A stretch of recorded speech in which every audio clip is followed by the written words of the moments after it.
है ना, उसकी प्रॉब्लम आती है, क्या कहते हैं, नेटवर्क इश्यूज हैं। मतलब मेरे यहाँ पे तो क्लियर दिखाई दे रहा है। और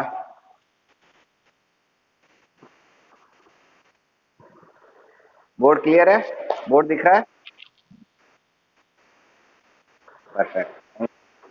थैंक यू, थैंक यू। आज वैसे मेरी क्लास नहीं, अरे मेरी क्लास आज नहीं है। आज है उनकी वर्मा सर की क्लास है। अनफॉर्चुनेटली वर्मा सर कोई मीटिंग में उलझे हुए हैं, तो मैं चाह रहा था कि आपकी क्लास में ले लूं, सो दैट आपका जो पढ़ाई है वो डिस्टर्ब नहीं है।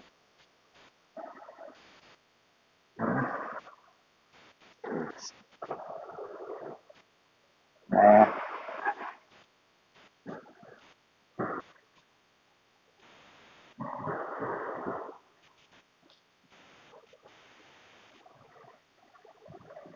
आप अपने साथ में क्या कहते हैं, कॉपी और उसको रखिएगा, बिकॉज हमको जब हम फिजिक्स की पढ़ाई कर रहे हैं तो हमें लिखना पड़ेगा। और आज आज मैंने मेरे मोबाइल को स्क्रीन के ऊपर लगाने की इसको स्टैंड पे लगाया है। होपफुली आपको क्लियर दिख जाएगा। कुछ थोड़ी बहुत आपको दिक्कत आ रही होगी, दो एक जगह स्पॉट आपको नजर आ रहे होंगे, वो इतना क्लियर नजर नहीं आ रहा होगा बोर्ड। कल मैं और इसको इम्प्रूव करूंगा, सो दैट आपको पढ़ने में दिक्कत नहीं हो। हमने जो लास्ट क्लास में आपसे बात कही थी, वो था कि हम स्टार्ट करेंगे,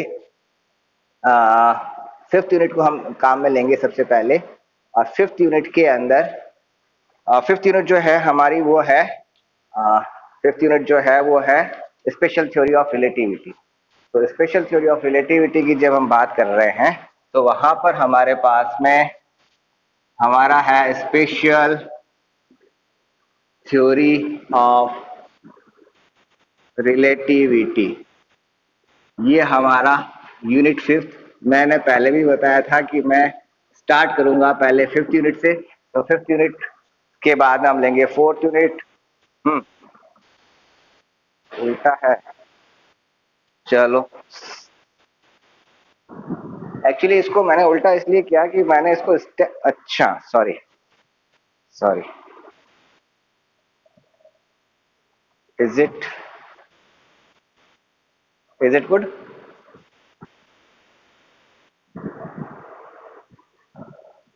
क्लियरिटी ओके है ना?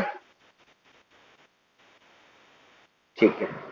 तो हमारा जो फिफ्थ यूनिट है, फिफ्थ यूनिट हम सबसे पहले स्टार्ट कर रहे हैं। फिफ्थ यूनिट में हमारा फिफ्थ यूनिट जो बेसिकली पूरा यूनिट है वो है स्पेशल थ्योरी ऑफ रिलेटिविटी। जब हम रिलेटिविटी की बात करें, उसके बाद हम फोर्थ यूनिट और थर्ड यूनिट हम वैसा चलेंगे। तो हमने सबसे पहले स्टार्ट किया रिलेटिविटी। रिलेटिविटी जो वर्ड है, इस सबको आगे वाले के वर्ड को हटा दीजिए, उन सब की हमको जरूरत नहीं है। पहले है क्या चीज, व्हाट इज रिलेटिविटी? रिलेटिविटी क्या चीज होती है?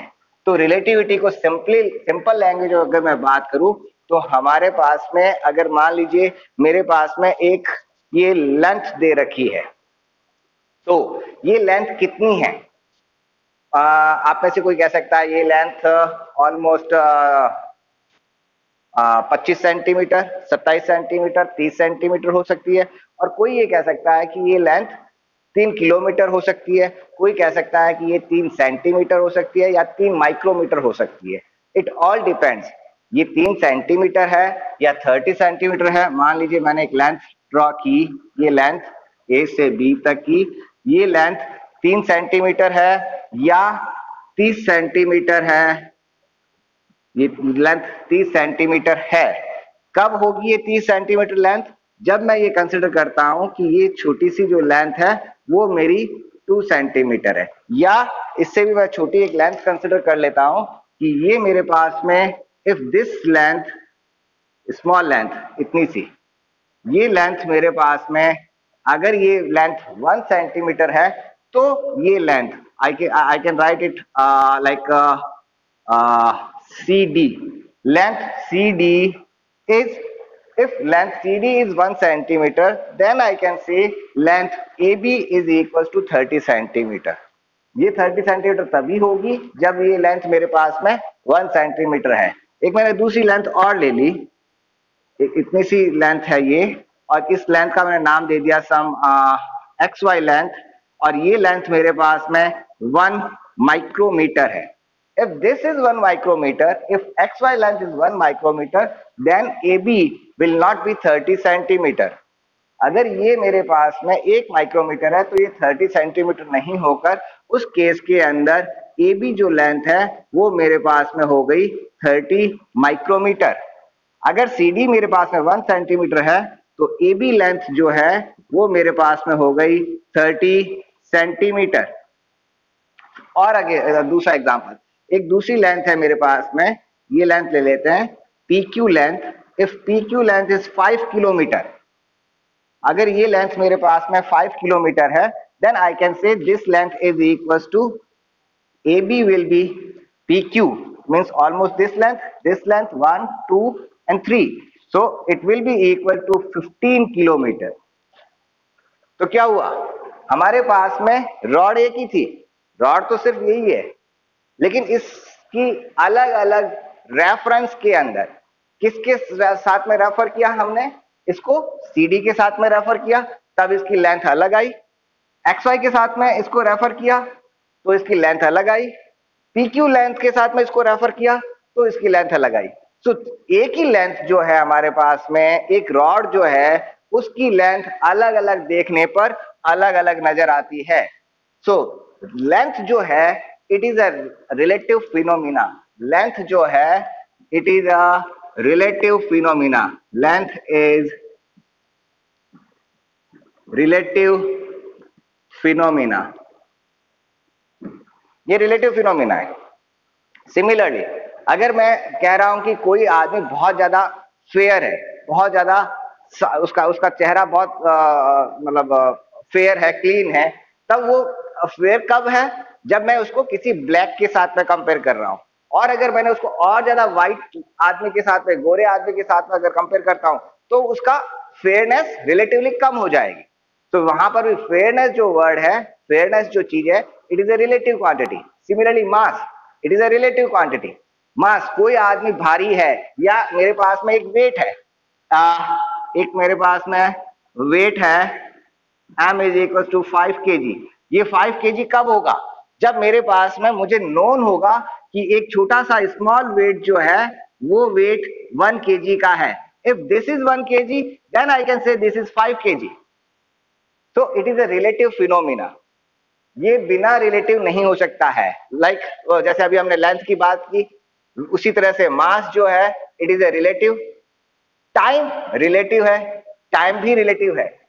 आपकी एज, हम हमारी एज को कैलकुलेट करते हैं, हम हमारी एज को कैलकुलेट करने के लिए हम क्या काम में लेते हैं, एज कैलकुलेट करने के लिए हम काम में लेते हैं डेट ऑफ बर्थ। हमारी डेट ऑफ बर्थ डिसाइड करती है कि हमारी एज क्या होगी। सो डेट ऑफ बर्थ हमारी जो है, वहां से हमने उस पॉइंट को रेफरेंस पॉइंट माना और वहां से हमने हमारी डिस्टेंस को या हमारे जो टाइम को हमने कैलकुलेट किया कि मेरी एज कितनी हुई। फॉर एग्जांपल आज के केस में, आज है हमारे पास में 25 अगस्त 2002। अब मैं 2002 की बात करता हूं। सन 2002 की 25 अगस्त से आज की तारीख में हमारी एज हम कैलकुलेट कर सकते हैं। आज की तारीख हो गई हमारे पास में 25 अगस्त 2020, तब मेरे पास में एज आ गई 18 ईयर्स। क्लियर। अब अगर मैंने क्या किया, मेरी जो डेट ऑफ बर्थ है इसके अंदर मैंने ईयर को एक कम कर दिया, यहां पे मैंने लिख दिया 2001, तो मेरी एज क्या हो जाएगी, एज मेरी 18 की जगह हो गई 19। अगर मैंने डेट ऑफ बर्थ अपनी चेंज करके एक साल बढ़ा दिया, 2003 कर दिया, तो मेरी एज हो गई 17 ईयर्स। तो पूरा खेल किस पर डिपेंड कर रहा है, हमारा रेफरेंस फ्रेम किस तरह का है, रेफरेंस हमने किसको माना है। कई बार हमारे पास में चाय हमको बहुत मीठी लगती है, बिकॉज कि हमने उससे पहले कोई मीठा नहीं खा रखा होता, इसलिए चाय हमको बहुत मीठी लगती है। लेकिन चाय पीने से पहले अगर आपने मिठाई खा ली होगी, तब आपको वही चाय में उतना मीठापन नजर नहीं आता, बिकॉज अब हमारा रेफरेंस पॉइंट चेंज हो गया। यहां पर भी वही बात आ रही है। तो लेंथ मेजरमेंट के लिए हमने एक स्टैंडर्ड लेंथ को मान रखा है कि मेरे पास में एक प्लेटिनम की रॉड है वन साइड एक हाइट की, और उसको मैंने कह दिया कि ये हाइट की जो रॉड है वो मेरे लिए 1 मीटर है, और उसके रिलेटिव हमने हर जगह की लेंथ को मेजर किया हुआ है। उस रॉड को जो लेंथ को हमने एक स्टैंडर्ड मान रखा है, उसको हमारी नेशनल फिजिकल लेबोरेटरी दिल्ली के अंदर पड़ी।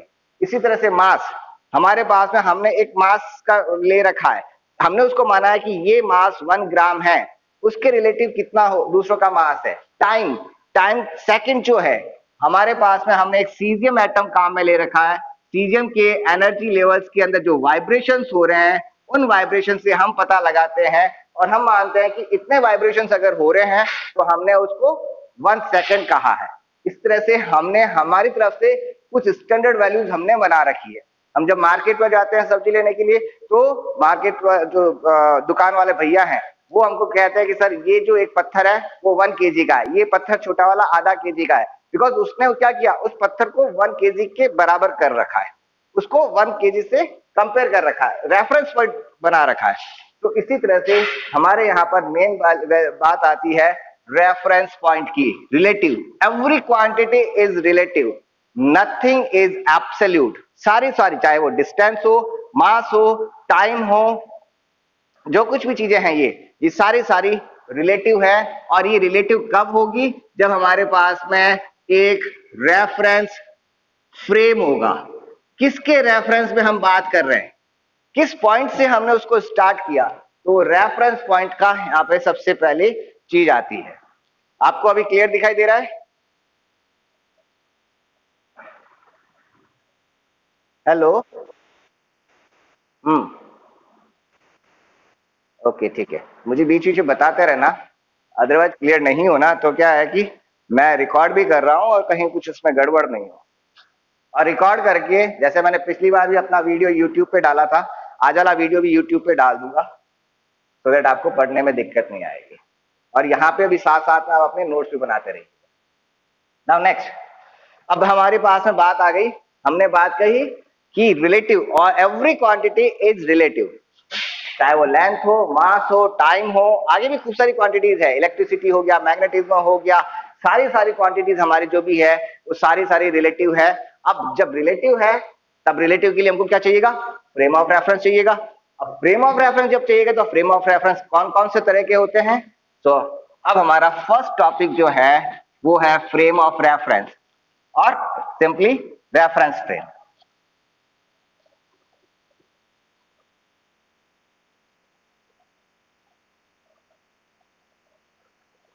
आपको मैंने पहले भी कहा था, बीच में अपनी अटेंडेंस जो है उसको अपनी अटेंडेंस एक तो मुझे व्हाट्सएप के थ्रू भेज दीजिएगा, साथ में एक अपना स्नैपशॉट भेज दीजिएगा बीच में जो आप पढ़ रहे हैं उसका स्क्रीनशॉट लेकर, सो दैट मुझे इंफॉर्मेशन रहेगी कि आप में से कितने लोगों ने क्लास अटेंड की।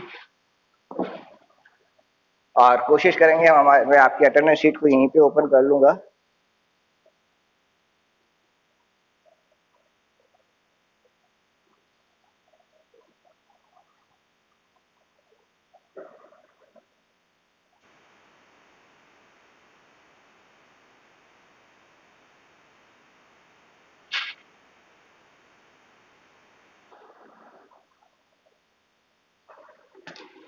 एक सेकेंड, मैं मेरे इसको ठीक कर रहा हूँ। आप लोग अभी मेरे जो स्क्रीन पे दिखाई दे रहे हो वो 6 लोग जुड़े हुए हैं। टोटल क्लास में 8 लोग हैं, 2 एब्सेंट कौन है? ओके ठीक है। हम्म, इसका स्क्रीनशॉट भी लेना है।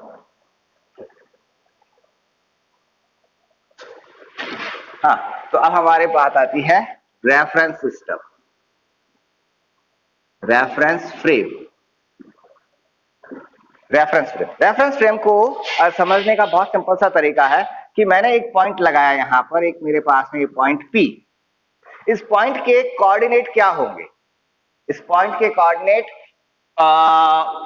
2 3 -1 और -1 -2 -3 और 10 11 100 क्या होंगे इसके कोऑर्डिनेट्स, ये कहां से हम डिसाइड करेंगे?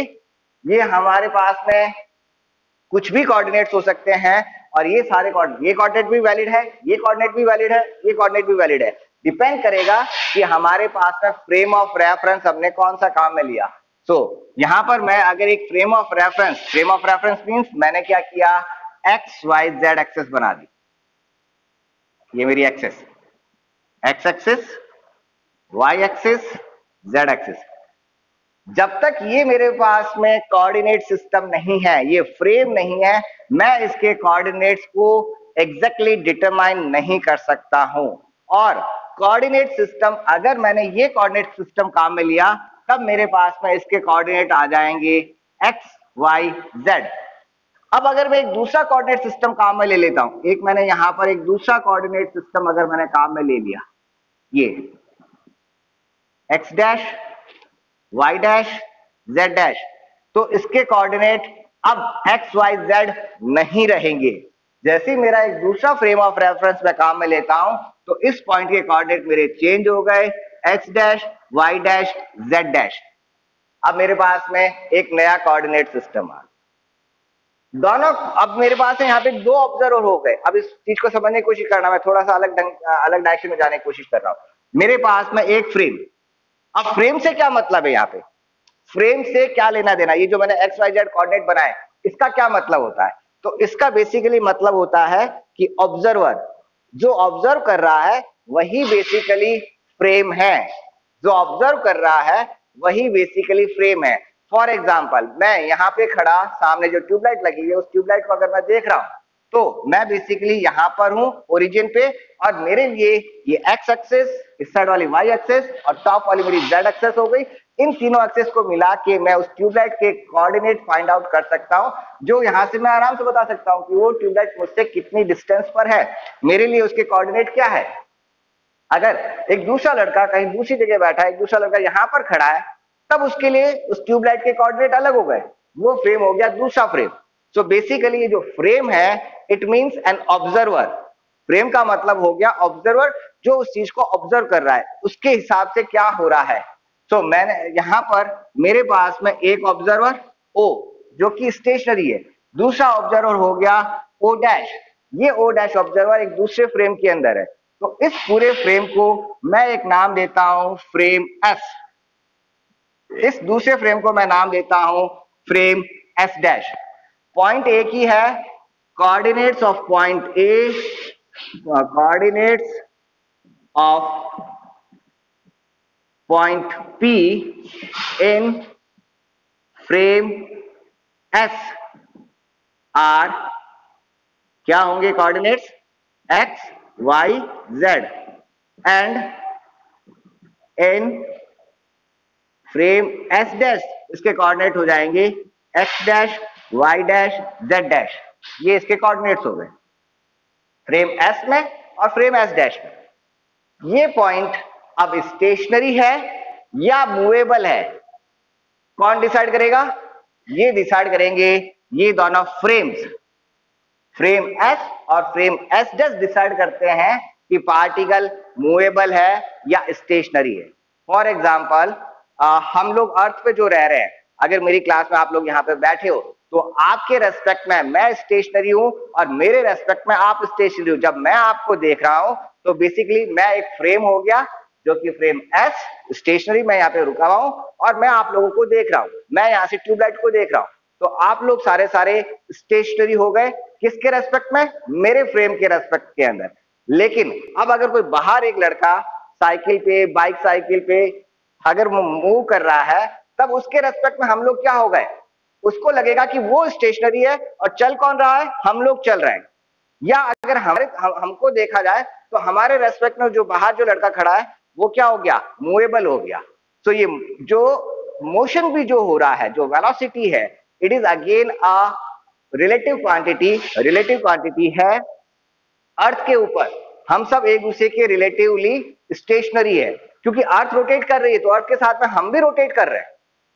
तब हमको क्या लग रहा है? हमारे पीछे कोई ऐसा नहीं है कि मैं यहाँ पे खड़ा हूं, आप यहाँ पर बैठे हो और अर्थ रोटेट कर रही है तो आप आगे स्विंग कर गए, मैं यहाँ पर रुक गया। अगर ऐसा होता है तब उस केस के अंदर आपकी पोजीशन मेरे रेस्पेक्ट में क्या हो गई, चेंज हो गई। लेकिन आपकी पोजीशन मेरे पोजीशन के साथ में चेंज नहीं होती है, तब आप क्या हो गए, स्टेशनरी हो गए in my frame of reference. But अगर कोई दूसरा लड़का चल रहा है, उसके रेस्पेक्ट में आप क्या हो जाओगे, मूवेबल हो गए, आप मूविंग पार्टिकल हो गए, आपके अंदर एक वेलोसिटी आ गई। क्यों आ गई, क्योंकि दूसरा फ्रेम मूव कर रहा है, इसलिए उसके रेस्पेक्ट अगर मैं मूव कर रहा हूं तब मुझे क्या लगेगा कि आप मूव कर रहे हो, मैं तो खड़ा ही हूं एक ही जगह, मैं मेरे फ्रेम में ऑलवेज स्टेशनरी हूं। क्यों स्टेशनरी हूं, क्योंकि मेरे जो कोऑर्डिनेट सिस्टम है वो ऑलवेज मेरे साथ में मूव कर रहा है। अगर मैं इधर आ गया तो कोऑर्डिनेट सिस्टम मेरे साथ में आ गए, मैं अगर इधर आ जाता हूं तो वो कोऑर्डिनेट सिस्टम मेरे साथ में मूव कर रहे हैं, तो मैं तो मेरे फ्रेम में ऑलवेज स्टेशनरी रहूंगा। आप मूव कर रहे हो मेरे फ्रेम के अंदर, पॉइंट पी मूव कर रहा है मेरे फ्रेम के अंदर। तो हमारे यहाँ पे हमने जब फ्रेम की बात की, फ्रेम एस डैश, दो अलग अलग ऑब्जर्वर। अब ये जो दोनों मैंने फ्रेम बनाए, इन दोनों के बीच में, दोनों फ्रेम के बीच में हमारे पास में दो तरह की वेलोसिटी आ गई। कौन कौन सी, फ्रेम एस के रेस्पेक्ट में अगर फ्रेम एस डैश का मूवमेंट जो है किस तरह का हो सकता है, motion of frame S dash with respect to frame S के रेस्पेक्ट में फ्रेम एस डैश का मूवमेंट किस तरह का हो सकता है, दो तरह के मूवमेंट है। पहला लीनियर मूवमेंट, लीनियर मोशन।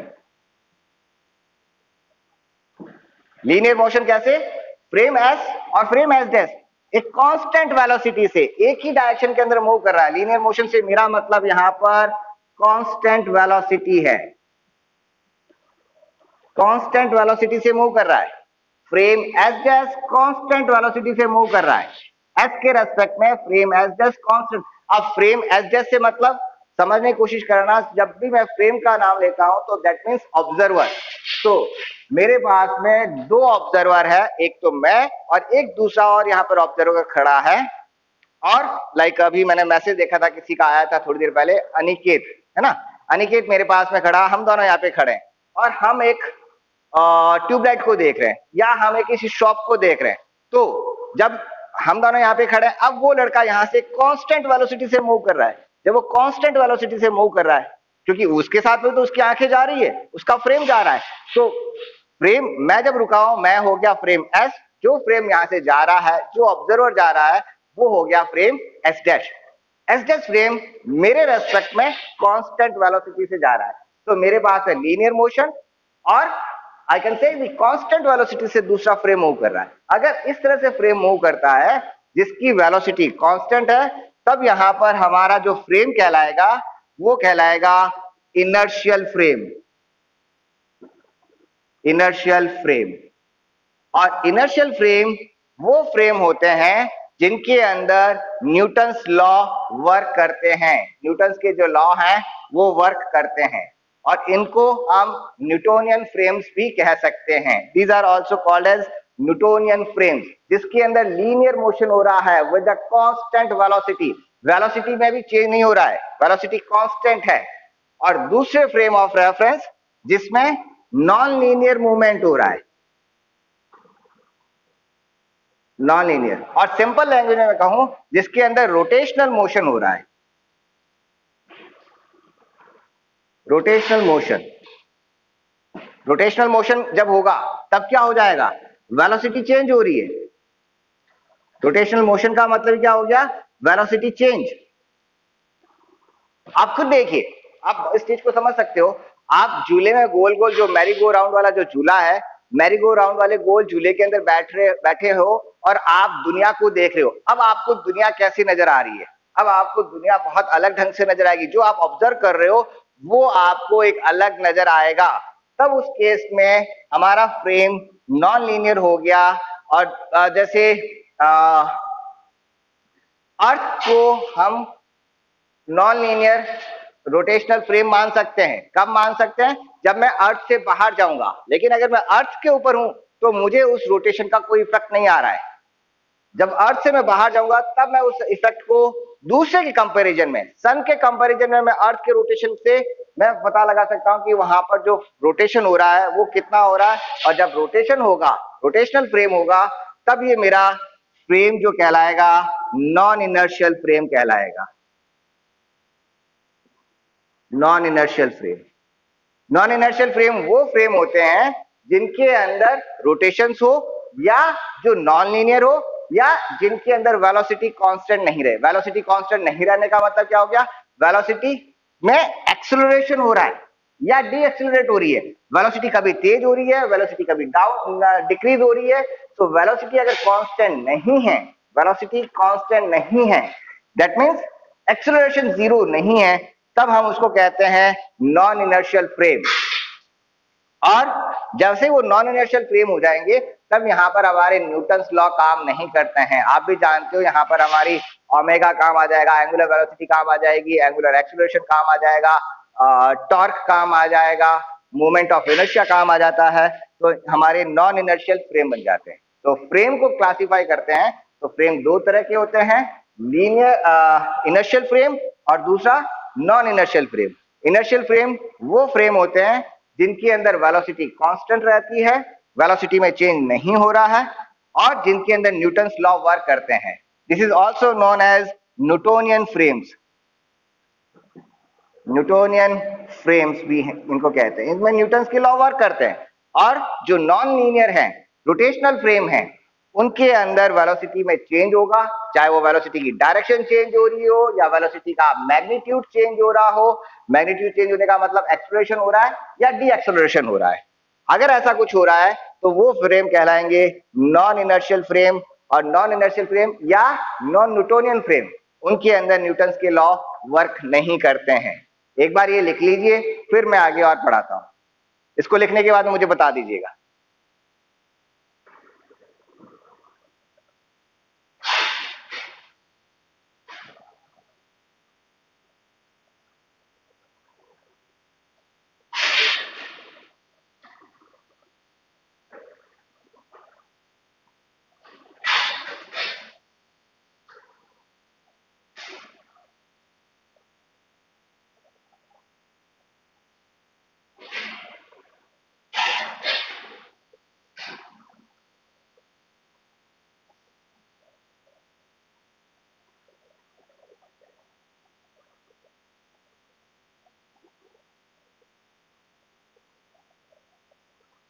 कोई डाउट हो तो पूछ लीजिए और इसको लिख लीजिए।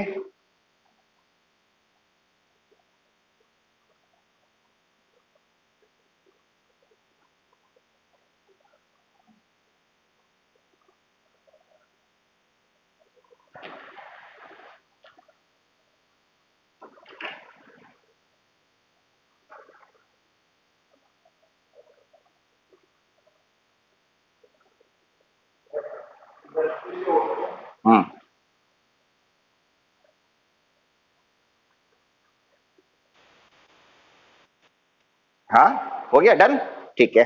कोई इश्यू, कहीं कोई डाउट हो पूछ लीजिए। Okay, that's good. सो अब हम बात करते हैं इनर्शियल फ्रेम की। नॉन इनर्शियल फ्रेम को मैं अभी ड्रॉप कर रहा हूं, हमारे कोर्स में ऐसा है भी नहीं, अगर होगा तो हम इसको और आगे स्टडी कर लेंगे। फिलहाल हम लेते हैं इनर्शियल फ्रेम।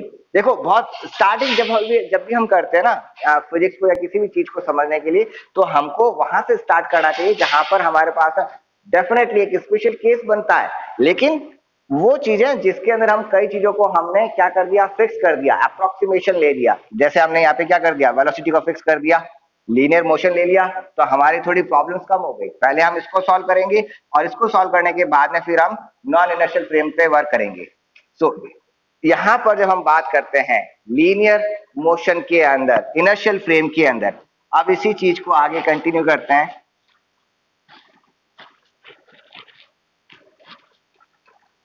और इसी पर बेस्ड हमारा फिर आ जाता है आइंस्टीन की theory, special theory of relativity. वो भी बेसिकली एक स्पेशल केस ही है, इनर्शियल फ्रेम के लिए वर्क करता है।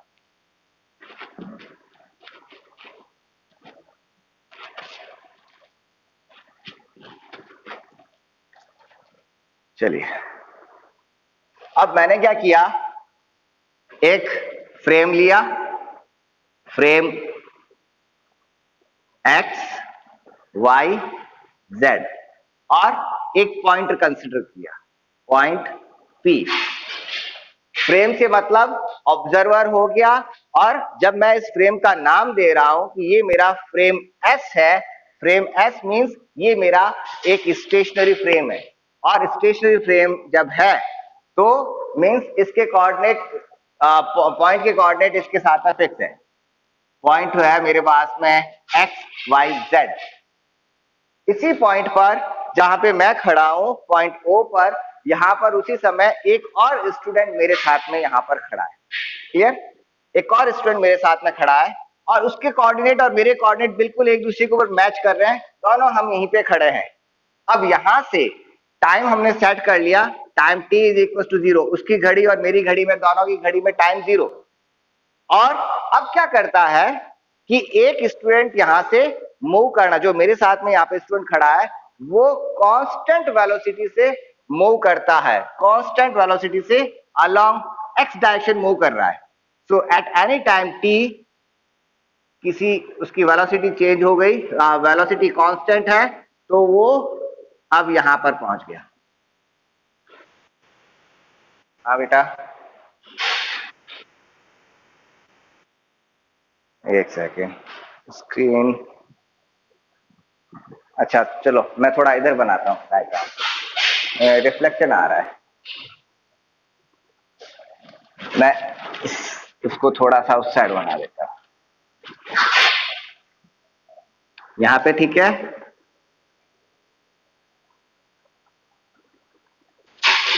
X y z, point p, coordinate system x y z, o. इसी पॉइंट ओ पर एक और ऑब्जर्वर मेरे साथ में खड़ा है, ठीक इसी पॉइंट पर, तो हम दोनों के कोऑर्डिनेट सिस्टम एक दूसरे पर सुपर इम्पोज हो रहे हैं एट टाइम t बराबर 0 की ये बात है। फिर जो मेरे साथ जो ऑब्जर्वर खड़ा है, वो ऑब्जर्वर यहां से कांस्टेंट वेलोसिटी से अलोंग एक्स डायरेक्शन मूव कर रहा है। जब वो अलोंग एक्स डायरेक्शन मूव कर रहा है तो y और z में कोई चेंज नहीं हो रहा है, और अलोंग एक्स डायरेक्शन मूव कर रहा है मींस इस डायरेक्शन में गया, और किसी टाइम t टाइम पर वो ऑब्जर्वर o डैश यहां पर पहुंच गया। उसके कोऑर्डिनेट सिस्टम और मेरे कोऑर्डिनेट सिस्टम, पहले दोनों के, हम दोनों के coordinate system x y z थे, अब उसके कोऑर्डिनेट सिस्टम क्या हो जाएंगे, नए हो गए, x dash Y dash Z dash, observer O dash, उसका ओरिजिन, यहां से वो इस पॉइंट को देख रहा है। क्लियर? तो इस पॉइंट के कोऑर्डिनेट अब इस ऑब्जर्वर के लिए क्या हो गए, नए कोऑर्डिनेट हो गए, x dash Y dash Z dash. अगर मैं एक्स की बात करूं तो इसको मैं यहां से अगर मैं ड्रॉप करूं, एक डिस्टेंस को मेजर करूं और यहां से इस डिस्टेंस को लूं, तो ये डिस्टेंस मेरी है एक्स। ओ से ये जो डिस्टेंस आ रही है वो एक्स, ओ डैश से ये जो डिस्टेंस आ रही है ये डिस्टेंस है एक्स डैश, और ओ और ओ डैश के बीच की डिस्टेंस कितनी है आप बता सकते हो? ये यहां पर पहुंचा है टी टाइम पर, ये यहां पर जो पहुंचा है ये पहुंच गया t is equal to t, time t पर यहां पर पहुंचा है, और किस वेलोसिटी से जा रहा है, it is moving with the constant velocity v, velocity constant velocity v से मूव कर रहा है। Frame s dash is moving with constant velocity v dash v, frame s और फ्रेम s डैश। तो बता सकते हो o और o डैश के बीच की ये डिस्टेंस कितनी होगी, बताइए? एग्जैक्टली vt, ये डिस्टेंस है हमारे पास में vt, t टाइम पर वहां पर पहुंच गया, दैट इज ये जो डिस्टेंस आ रही है मेरी यहां से यहां तक की डिस्टेंस, ये है vt। अब तीनों डिस्टेंस को देखो, x डिस्टेंस, ये o, ये point p, o dash point p, o dash. So distance को अगर इन तीनों को देखेंगे तो क्या हुआ, x इज इक्वल टू क्या हो जाएगा, x dash plus vt। I can write it x dash is equal to x plus vt। Similarly y के अंदर अगर मैं बात करूं, पार्टिकल की इस पॉइंट p की जो हाइट है, y डायरेक्शन में जो डिस्टेंस है वो डिस्टेंस कितनी है, ये वाई फ्रेम एस के अंदर, और फ्रेम एस डैश में भी, क्योंकि एस डैश फ्रेम में वाई में कोई फर्क नहीं पड़ रहा है, वाई एक्सिस के अलोंग इसमें मूवमेंट नहीं हो रहा है, ये सिर्फ अलोंग एक्स डैश ही मूव कर रहा है, तो ये डिस्टेंस जो इसकी हाइट आ रही है एस डैश फ्रेम में भी किसके बराबर होगी, वाई डैश के बराबर होगी। तो आ गया y dash is equal to y. Similarly सिर्फ particle along x direction move कर रहा है, सॉरी जो फ्रेम है ऑब्जर्वर o डैश है, it is only moving along x direction, so y में कोई चेंज नहीं हुआ, z में कोई चेंज नहीं हुआ, that means z is equal to z dash is equal to z। ये हमारे पास में एक चीज आई। अब इस चीज को, इन तीनों इक्वेशंस को ध्यान से देखते हैं, तो इन तीनों में देखो जो इसका लेफ्ट हैंड साइड का पोर्शन है, it only contains S dash frame, यहां की सारी वैल्यूज एस डैश फ्रेम की वैल्यूज है, x dash Y dash Z dash, it is S dash values. और जो राइट हैंड साइड की इक्वेशंस हैं, इनके अंदर सारी वैल्यूज, ये जो सारी वैल्यूज है वो सारी वैल्यूज फ्रेम एस की वैल्यूज है, S frame values. So basically हमने यहां पर क्या किया, दो अलग अलग फ्रेम के बीच, फ्रेम एस और फ्रेम एस डैश के बीच में रिलेशनशिप स्टैब्लिश की है, जो कि फ्रेम एस से फ्रेम एस डैश के अंदर है। सो हमारे पास में फ्रेम एस की वैल्यू से हमने ट्रांसफॉर्म कर दिया फ्रेम एस डैश में। It is a transformation from frame S to S dash, ये लीनियर ट्रांसफॉर्मेशन है, और इस ट्रांसफॉर्मेशन को हम कहते हैं गैलीलियन ट्रांसफॉर्मेशन। गैलीलियन ट्रांसफॉर्मेशन है ये। गैलीलियन ट्रांसफॉर्मेशन कहां से किससे है, फ्रेम एस से एस डैश के अंदर। फ्रेम एस की वैल्यूज हमको नोन है और हमने एस डैश की वैल्यू को फाइंड आउट कर लिया, और आई कैन से दोनों वैल्यूज के बीच में हमने एक रिलेशनशिप स्टैब्लिश कर दी, ये गैलीलियन ट्रांसफॉर्मेशन कहलाता है। नोट डाउन कर लीजिए, फिर आगे और बताता हूं, कोई डाउट हो पूछ लीजिएगा।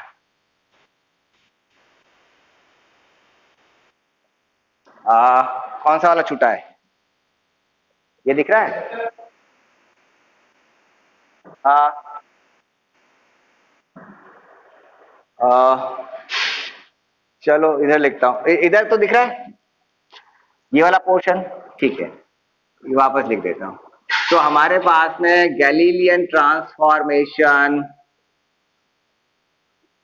फ्रेम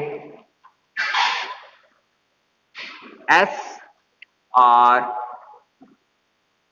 फ्रेम एस से फ्रेम एस डैश में, फ्रेम एस से एस डैश में आए, क्या आए, x dash is equal to x plus v t, यही लिखा था, एक्स प्लस वी टी, उल्टा लिख दिया, x x minus v T, हाँ एक्स माइनस वी टी, यहाँ पे गलत लिखा, x minus, and y dash is equals to y, z dash is equals to z. It is a transformation from frame S to S dash. ये Galilean transformation कहलाता है, लिख लीजिए अब इसको।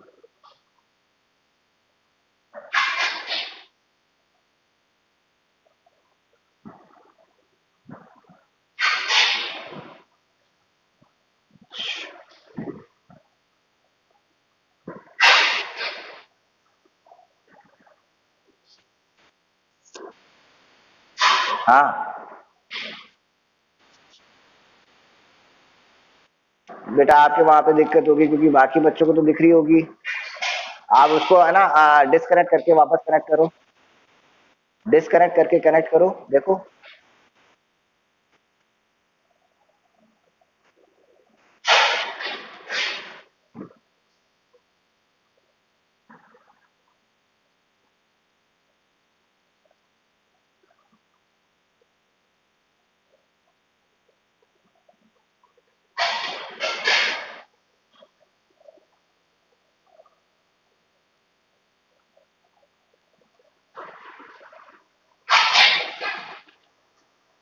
हो गया?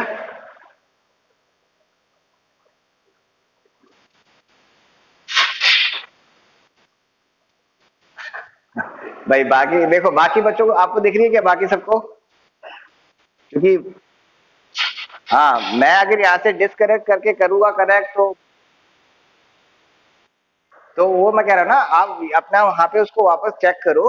क्या कहते, ये कई बार दिक्कत आती है मेरे फोन में। मैं अगर इसको अभी स्विच ऑफ उसको डिस्कनेक्ट करके कनेक्ट करूंगा तो बहुत टाइम लग जाएगा, और कनेक्टिविटी वापस बनेगी नहीं बनेगी गॉड नोज। आप अपना उसको एक बार बंद करके वापस चालू करो, शायद हो जाएगा। इन केस अगर नहीं होता है तो आप कम से कम सुन लीजिए, जिससे हमारी बस अब 10-15 मिनट क्लास भी ओवर होने वाली है। इसका वीडियो में अभी आपको मैं भेज भी दूंगा।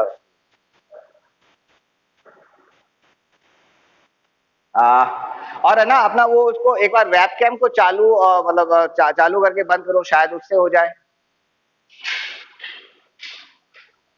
बोर्ड साफ कर दूं? लिख लीजिए।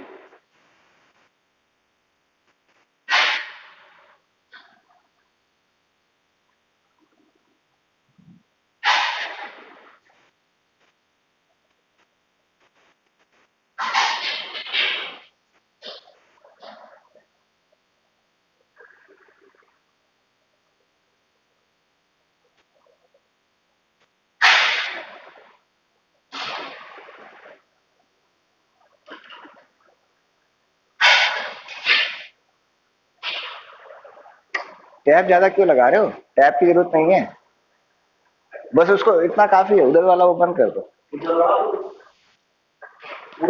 हाँ, नहीं तो फिर यहाँ पे वो रिफ्लेक्शन आ रहा है ना।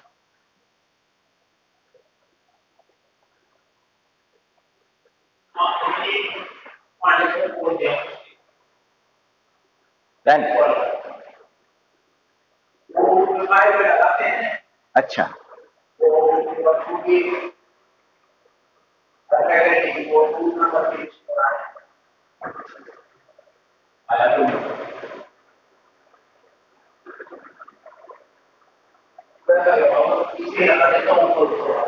हाँ, उधर ऊपर पीछे लगा, शीशा नहीं है।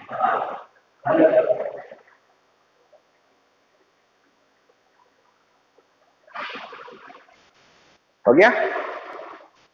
ठीक है। अब है ना, ठीक है, अब आप लोगों के पास में एक छोटी सी एक्सरसाइज लेते हैं इसी चीज की। अब हम इसको उल्टा देखते हैं। अभी मैंने क्या किया, फ्रेम एस से फ्रेम एस डैश में ट्रांसफॉर्मेशन किया। इस साइड वाली सारी क्वांटिटी, ये जो सारी क्वांटिटी है, ये सारी क्वांटिटी एक्स हो गया, वी हो गया। एक्स किसके रेस्पेक्ट में? फ्रेम एस के रेस्पेक्ट में। वी वेलोसिटी किसकी है? फ्रेम एस डैश की। किसके रेस्पेक्ट में? फ्रेम एस के रेस्पेक्ट में इसकी वेलोसिटी वी है। टी टाइम किसके रेस्पेक्ट में? फ्रेम एस के रेस्पेक्ट में टाइम। वाई एक्स एस के रेस्पेक्ट में, जेड एक्स एस के रेस्पेक्ट में। ये यहाँ वाली सारी क्वांटिटी हमारी एस फ्रेम की क्वांटिटीज थी, और इस साइड वाली सारी क्वांटिटीज जो हमारी है वो एस डैश फ्रेम की क्वांटिटीज है। अब आपके लिए एक्सरसाइज ये है, छोटी सी 2 मिनट की एक्सरसाइज है। अब इसको उल्टा, फ्रेम एस डैश के रेस्पेक्ट में एस में क्या चेंजेज होंगे, उल्टा करना है। यहां पे अभी हमने किया था फ्रेम एस से एस डैश में। नाउ अब हमारे पास है frame S dash to frame S. Then हमारे इक्वेशंस क्या बनेगी, रिलेशनशिप क्या मिलेगा, क्या बनेगी एक्स वाई जेड के अंदर? फटाफट सोच के बताओ।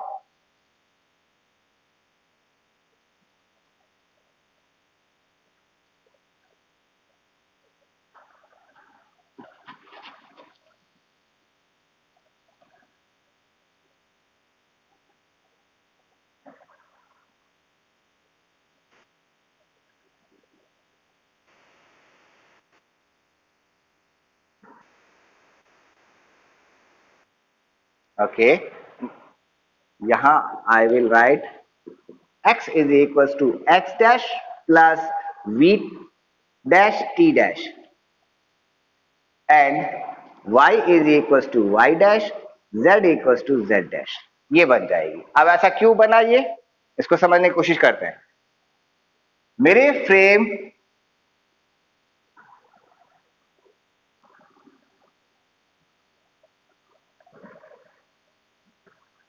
Point p x y z x dash y dash z dash। अभी मैंने ये लिया था स्टार्टिंग के अंदर कि फ्रेम एस मूव कर रहा है, फ्रेम एस डैश मूव कर रहा है एस के रेस्पेक्ट में अलोंग पॉजिटिव एक्स डायरेक्शन।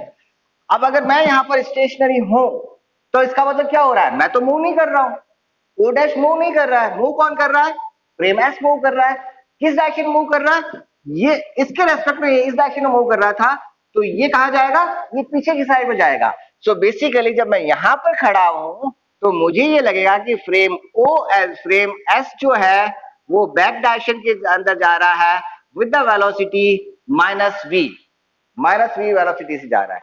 और नोट कौन कर रहा है, फ्रेम एस डैश नोट कर रहा है। जब फ्रेम एस डैश नोट कर रहा है तो मैं इसके ऊपर डैश लगा देता हूं। क्वांटिटी वाइज v और v डैश दोनों बराबर है, दोनों का मैग्नीट्यूड बराबर है। फर्क यही हुआ कि अब मेरी डायरेक्शन चेंज हो गई। जब मेरी डायरेक्शन चेंज हो गई तो अब रिलेशन में कोई फर्क नहीं पड़ेगा, सिर्फ यहां पर इस v की मैंने डायरेक्शन चेंज कर दी, v की जगह मैंने लिख दिया माइनस वी डैश, और एक्स वाई जेड जो है इसकी जगह हो गए x dash Y dash Z dash. क्यों हुआ ऐसा, क्योंकि ये जो डिस्टेंस है ये तो वो की वही है, ये डिस्टेंस यहां से यहां तक की डिस्टेंस है मेरे पास में x, ये डिस्टेंस है मेरे पास में x डैश, ये डिस्टेंस जो आ गई वो आ गई माइनस वी टी। अब टाइम किसके रेस्पेक्ट में ले रहे हैं हम, फ्रेम एस डैश के लिए। एस डैश से ये टाइम कहां जा रहा है, माइनस डायरेक्शन में जा रहा है, तो माइनस माइनस माइनस माइनस मैंने लगा दिया, ये distance v t. So S is equal to x is equal to क्या हो गया, x dash plus v t dash, y is equal to y dash, z equal to dash dash. यहां पर हमारा जो ट्रांसफॉर्मेशन हो गया फ्रेम एस डैश से फ्रेम एस के अंदर, और इस ट्रांसफॉर्मेशन को कहते हैं inverse Galilean transformation.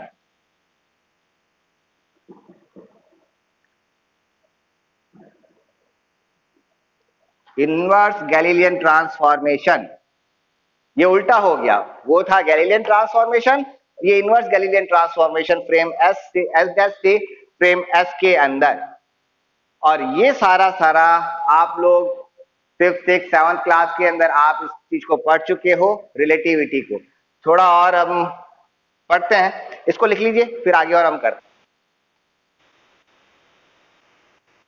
Time time कहाँ नेगेटिव है, टाइम नेगेटिव नहीं लिखा है मैंने, टी डैश ही लिखा है। वेलोसिटी कौन सा पॉजिटिव हुआ, ये तो डिस्टेंस है, ये तो डिस्टेंस है ना। माइनस वीटी तो इसकी वेलोसिटी माइनस डायरेक्शन के अंदर हो गई, ये जो डिस्टेंस है ये तो यहां से ये डिस्टेंस, इस यहां से अगर मैं नोट कर रहा हूं कि ये डिस्टेंस कितनी हुई, तो यहाँ फ्रेम एस कितनी वेलोसिटी से मूव कर रहा है, वी डैश वेलोसिटी से मूव कर रहा है। टाइम कितना टेकन हो गया, टाइम टी डैश टेकन हो गया, तो डिस्टेंस कितनी हो गई, v dash t dash distance. तो वी डैश टी डैश की क्या वैल्यू रखेंगे, माइनस वीटी यहाँ पे रखोगे, हाँ रख सकते हो माइनस वीटी, कोई दिक्कत नहीं है। वो वी हो गया फिर हमारा फ्रेम एस का, वो फ्रेम एस के अंदर वेलोसिटी वैल्यू आ गई, लिख सकते हो। हमने बेसिकली वही किया है, हमने किया भी वही है कि जो हमारी ये जो ऊपर वाली इक्वेशंस है, इन इक्वेशन के अंदर v को रिप्लेस कर दो माइनस वी से, और एक्स वाई जेड को रिप्लेस कर दो इनके प्राइम से, और कुछ नहीं करना है, वही इनवर्स ट्रांसफॉर्मेशन है। v को रिप्लेस कर दो माइनस वी से, और जो अनप्राइम्ड नंबर है उनको प्राइम्ड नंबर से रिप्लेस कर दो, ये है इनवर्स गैलीलियन ट्रांसफॉर्मेशन। लिख लीजिए।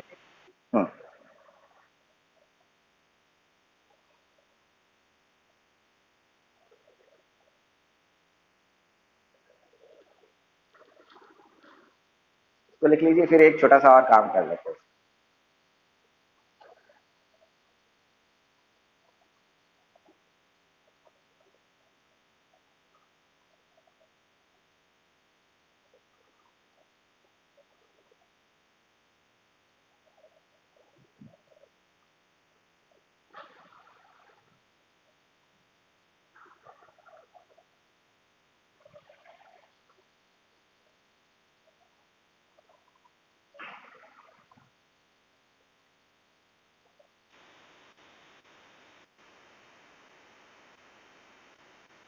कर सकते हैं, बिल्कुल कर सकते हैं।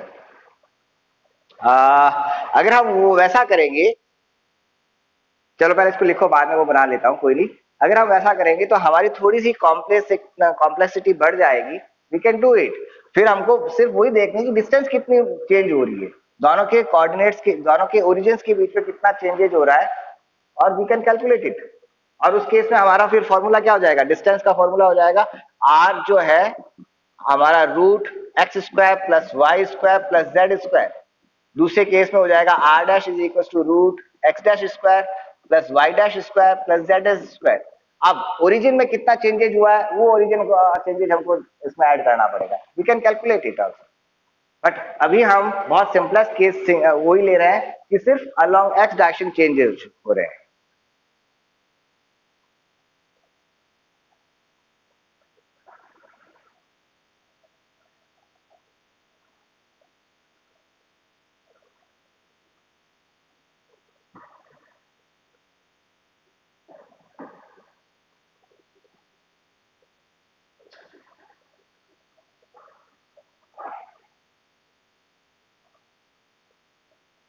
लिख लिया, साफ कर दो बोर्ड। ओके, नाउ नेक्स्ट, अभी हमने क्या माना, पार्टिकल जो P है वो स्टेशनरी है, किसके रेस्पेक्ट में, फ्रेम S के रेस्पेक्ट में। S डैश के रेस्पेक्ट में ये स्टेशनरी नहीं है, S फ्रेम के रेस्पेक्ट में ये स्टेशनरी है। S डैश के रेस्पेक्ट में क्यों नहीं स्टेशनरी है, क्यों, क्योंकि S डैश फ्रेम मूव कर रहा है, और जब मूव कर रहा है तो उसको तो ये लग रहा है ना, मैं अगर ऑब्जर्वर हूं, मैं मूव कर रहा हूं, तो मुझे तो ये लग रहा है कि मैं रुका हुआ, पॉइंट मेरी तरफ आ रहा है। ठीक है, तो अभी तक तो हमने पॉइंट P को हमने स्टेशनरी लिया था इन फ्रेम S। अब मेरा पॉइंट P मूवेबल है इन फ्रेम S डैश, इन फ्रेम S। पॉइंट P मेरे पास में एक है, it is a movable point, और इसकी वेलोसिटी कंपोनेंट है Vx, Vy, Vz। ये इसके वेलोसिटी कंपोनेंट हो गए, along x axis velocity component, along y axis velocity component and along z axis component। ये किस फ्रेम के अंदर, फ्रेम S के अंदर, फ्रेम S के अंदर इसके component Vx, Vy, Vz। Okay, और दूसरा फ्रेम, इसको समझने की बहुत सीधी सी चीज है, मैं बस स्टैंड पे खड़ा हूं, और वहां से बस स्टैंड पर मैं अपनी जगह पे खड़ा हूं, और वहां से एक बस रवाना हो रही है विद द वेलोसिटी, इस वेलोसिटी कंपोनेंट के साथ में वो बस एक रवाना हो रही है। तो मुझे बस की स्पीड मिली 60 किलोमीटर। उसी समय एक दूसरा लड़का भी मूव करता है बाइक के ऊपर, और उसकी वेलोसिटी मेरे रेस्पेक्ट में, उसकी वेलोसिटी है v। मैं खड़ा हुआ हूं बस स्टैंड के ऊपर, मेरे पास में एक दूसरा लड़का भी खड़ा है, उस समय एक बस निकलती है, और बस की वेलोसिटी का कंपोनेंट है Vx, Vy, Vz।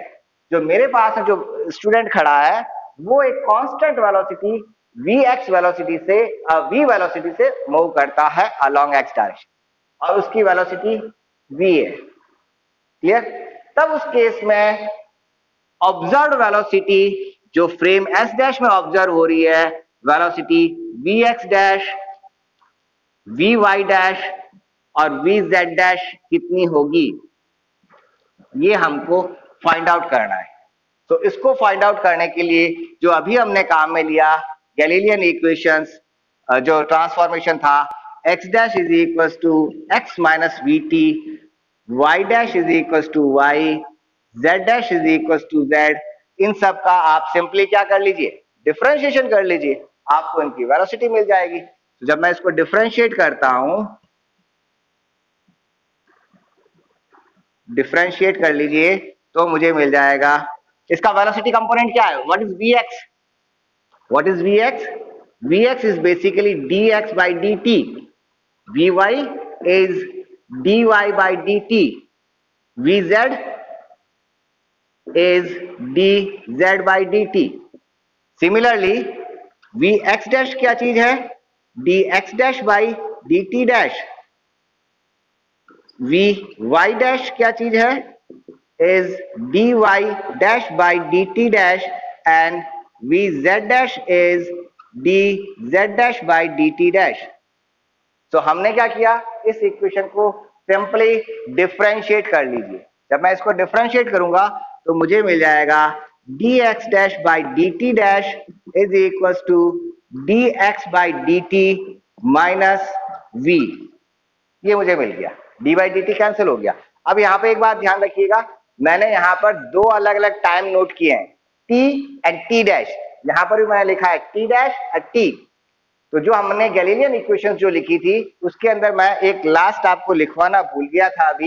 अभी हमने जो गैलीलियन इक्वेशंस ये लिखी है तीनों, x dash is equal to x minus v t, y dash is equal to y, z dash is equal to z. इसके साथ में एक चौथी इक्वेशन और आप लोग लिख लीजिए, t dash is equal to t. दोनों फ्रेम के अंदर टाइम सेम है, टाइम फ्रेम डिपेंडेंट नहीं है. किसमें? गैलीलियन ट्रांसफॉर्मेशन के अंदर. ये एक आप ऐड कर लीजिएगा. जब t और t डैश बराबर है तो मेरे पास में ये हुआ, डिफरेंशिएट किया तब इसको और हम लिखेंगे. What is this? dx dash by dt dash क्या हो जाएगा?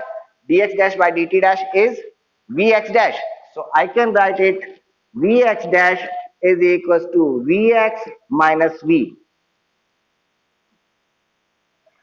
सिमिलरली अगर मैं इसको डिफरेंशिएट करता हूं तो ये हो जाएगा dy dash by dt dash is equal to dy by dt which is equal to vy is equal to vz. vy is equal to vy dash is equal to vy. Similarly vz dash is equal to vz. That means, इसका मतलब अब समझने की कोशिश कीजिए. मेरे पास में अगर एक बस मूव कर रही है vx vy vz कंपोनेंट से और एक ऑब्जर्वर मूव कर रहा है विद अ कांस्टेंट वेलोसिटी उसी डायरेक्शन के अंदर, उसकी वेलोसिटी v है, तो ऑब्जर्व जो वेलोसिटी आएगी वो vx माइनस v होती है. और ये फॉर्मूला हम 6th क्लास के अंदर हम पढ़ चुके हैं रिलेटिविटी के अंदर. तो ये वही रिलेटिविटी है जो आप लोग स्कूल में पढ़ चुके हो. अगर दोनों की वेलोसिटी बराबर हो जाती है, अगर ऑब्जर्वर o डैश की वेलोसिटी v, इसकी velocity v is equal to vx के बराबर है, बस की वेलोसिटी और इसकी ऑब्जर्वर की वेलोसिटी बराबर हो जाती है, तब क्या हो जाएगा? vx minus vx 0. ऑब्जर्वर को बस स्टेशनरी नजर आएगी, बस चल रही है और बस के पीछे बाइक चल रही है. बाइक की वेलोसिटी और बस की वेलोसिटी अगर बराबर है तब क्या हुआ? बाइक के रेस्पेक्ट में बस स्टेशनरी हो जाती है. vx बराबर v होगा तो vx डैश 0 हो जाएगा, स्टेशनरी हो जाएगा. तो ये जो अब हमारे पास में रिलेशंस आए, vx dash is equal to vx minus v, vy dash is equal to vy, vz dash is equal to vz, ये कहलाते हैं वेलोसिटी ट्रांसफॉर्मेशन. पहले आप इसको लिख लीजिए, बाद में हम आगे और लिख देते हैं. इन सब चीजों को लिख लीजिएगा, कोई डाउट हो पूछ लीजिए.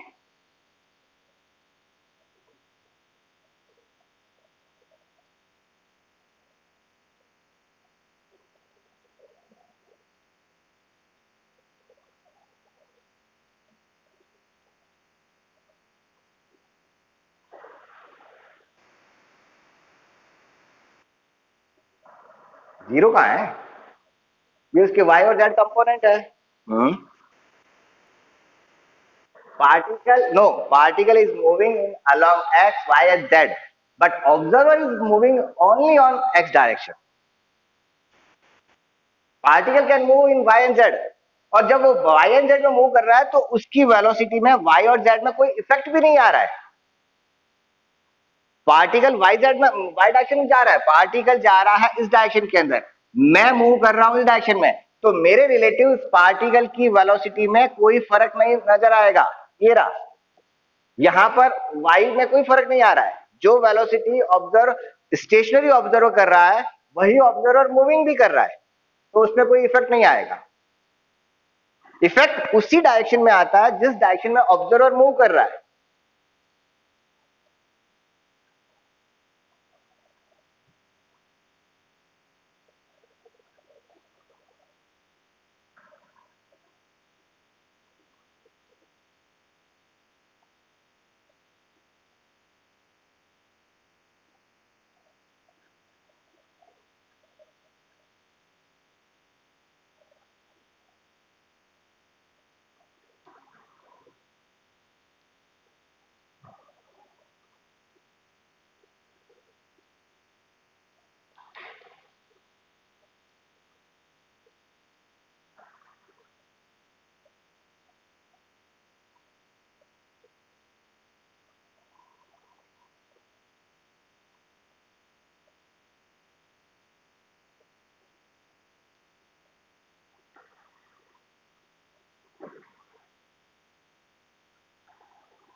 देख लिया।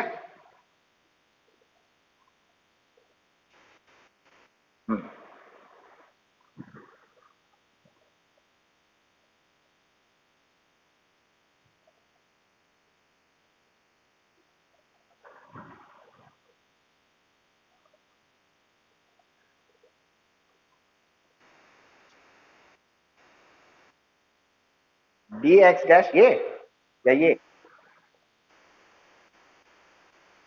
Is equal to d x by d t minus v. यहां पर आएगा ये d t by d t है, d t by d t. Time के रेस्पेक्ट में डिफरेंशिएट किया तो ये तो कैंसिल हो गया ना।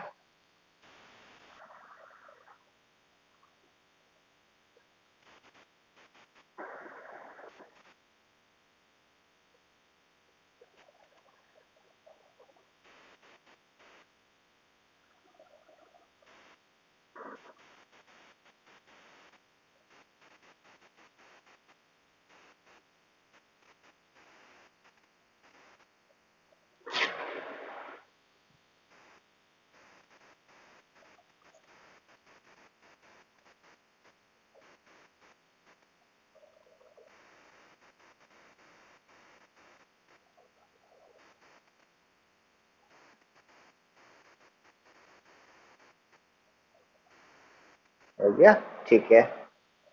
सो हाँ ठीक है। सो अब हमारे पास है जो फाइनल इक्वेशन जो आई वो आई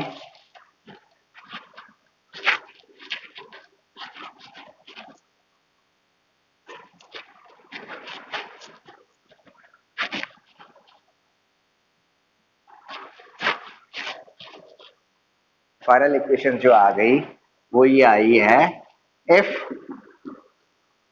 particle is moving with vx, vy, vz velocity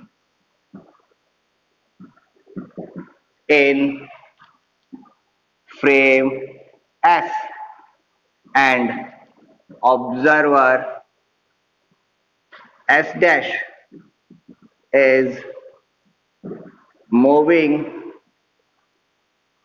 along x-axis with velocity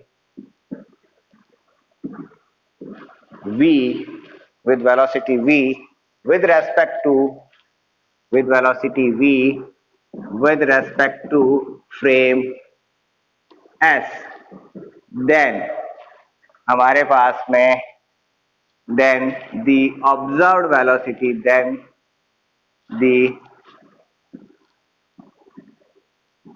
observed velocity components of particle P in frame S dash R क्या क्या हुआ, Vx dash is equals to Vx minus V, Vy dash is equals to Vy, Vz dash is equals to Vz। ये velocity components आए। If case, if velocity of, if सीधा सा लिख देता हूं मैं, if v is equals to vx then vx dash becomes 0, that is the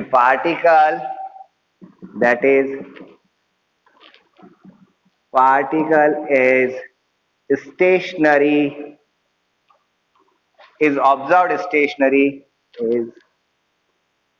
observed stationary along x-axis in frame S dash। And ये जो रिलेशनशिप आई है इसमें देखो आप कोई दूसरी चीज नहीं है, सिर्फ और सिर्फ वेलोसिटी है, v v v v v v v। तो इनको हम कहते हैं, हमने पहले उसको नाम दिया था ट्रांसफॉर्मेशन। इनको यहाँ पर क्या हो रहा है, दो वेलोसिटीज का एडिशन हो रहा है, नेगेटिव साइन है तभी ये बेसिकली एडिशन ही है, तो यहाँ पे एडिशन हो रहा है, यहाँ ये सब ये सारा सारा, तो इसको हम कहते हैं वेलोसिटी एडिशन। ये है वेलोसिटी एडिशन। जो अभी हमने ये जो सेकंड टॉपिक किया, इस टॉपिक का नाम है velocity addition.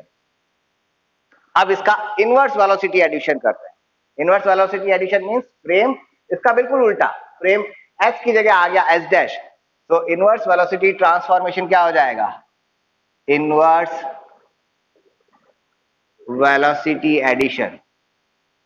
Inverse velocity addition में कुछ नहीं करना है, आपको दो काम करने होते हैं, अनप्राइम नंबर को प्राइम से चेंज कर दो, अनप्राइम को प्राइम से चेंज करना है, दूसरा और प्राइम को अनप्राइम से, बिल्कुल उन दोनों को एक दूसरे चेंज कर दीजिए, और तीसरा जो मेन काम करना है, जो फ्रेम की वेलोसिटी है v को रिप्लेस कर दीजिए -v से, फ्रेम वेलोसिटी को रिप्लेस कर दीजिए। बस इतना सा करने से हमारा उल्टा हो जाएगा।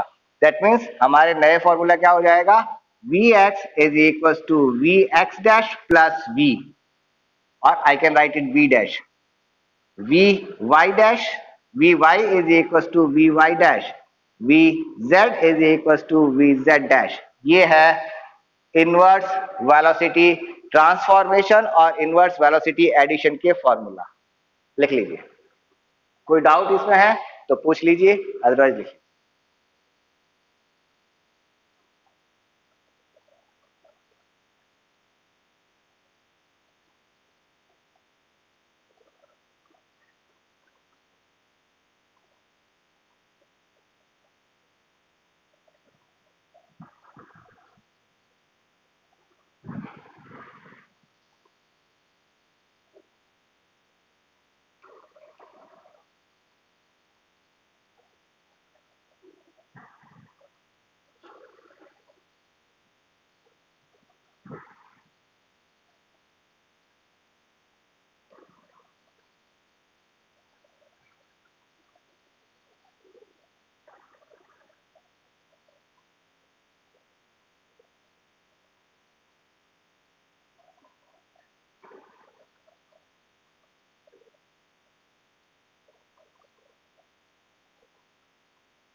That is the part. That is the particle is observed stationary along x-axis. Observed stationary along x-axis in frame S dash.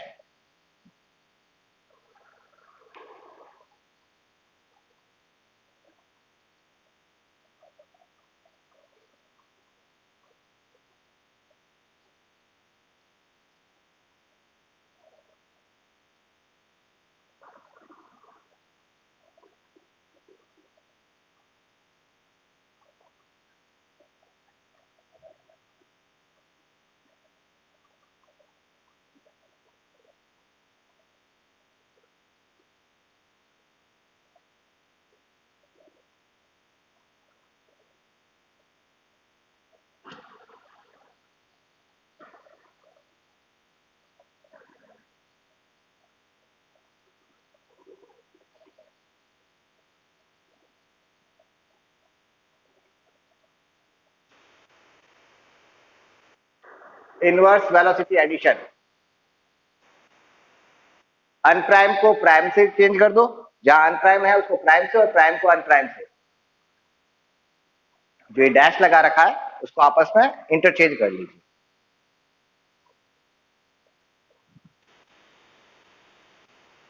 Prime मतलब जो डैश लगा रखा ना, ये जो डैश लगा रखा, उस डैश को आपस में इंटरचेंज कर लीजिए।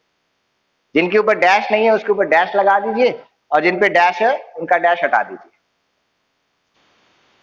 डैश का मतलब है कि वो एस डैश फ्रेम की वैल्यू है, और जिस पे डैश नहीं है वो एस फ्रेम की वैल्यू है।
No no no no no no नहीं नहीं नहीं, v टेंस टू v नहीं है। v को रिप्लेस कर दीजिए माइनस v से। It is for replacement. v को रिप्लेस कर दीजिए माइनस v से। v को माइनस v से रिप्लेस कर दीजिए।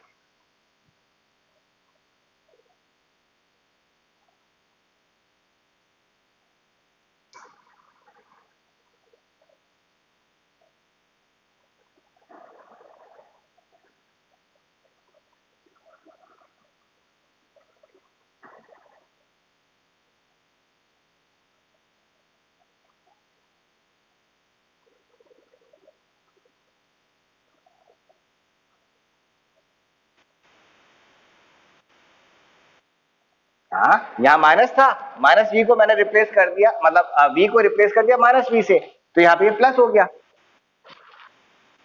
और यहाँ पे अच्छा ठीक है, और यहाँ पे ये इसके ऊपर प्राइम नहीं है, डैश नहीं है, तो यहाँ पे डैश आ जाएगा।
हाँ भाई, हो गया।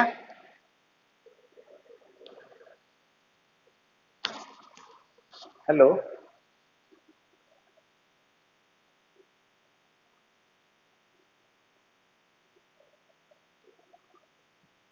हेलो।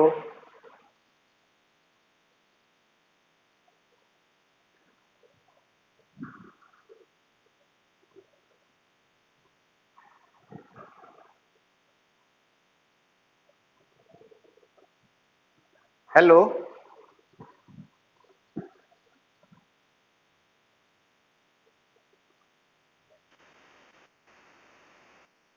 आवाज आ रही है मेरी? Hello.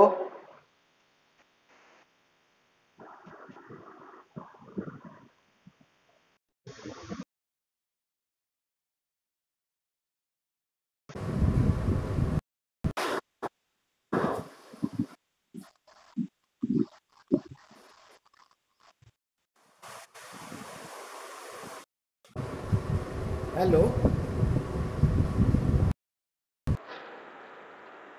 Can you hear me? आवाज आ रही है? मेरी आवाज आ रही है?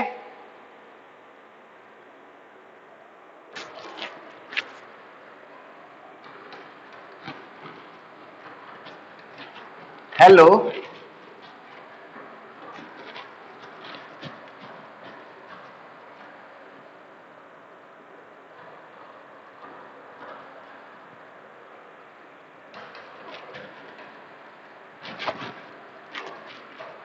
हेलो,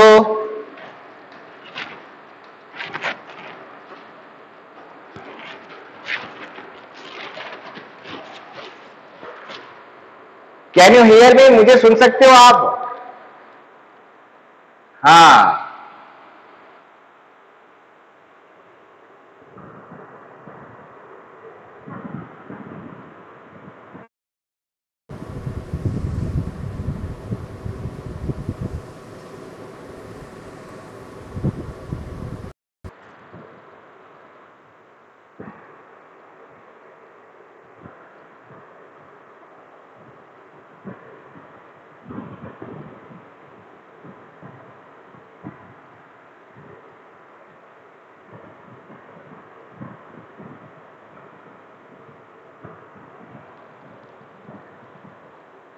हेलो,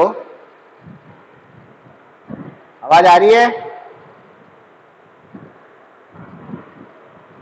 आवाज आ रही है?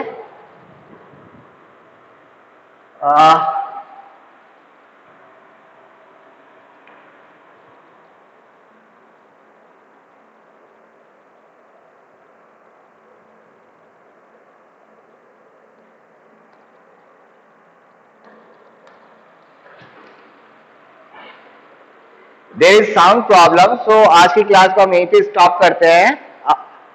आवाज नहीं आ रही है ना? So we will take, there is sound problem. Hello, we will we will continue in next class.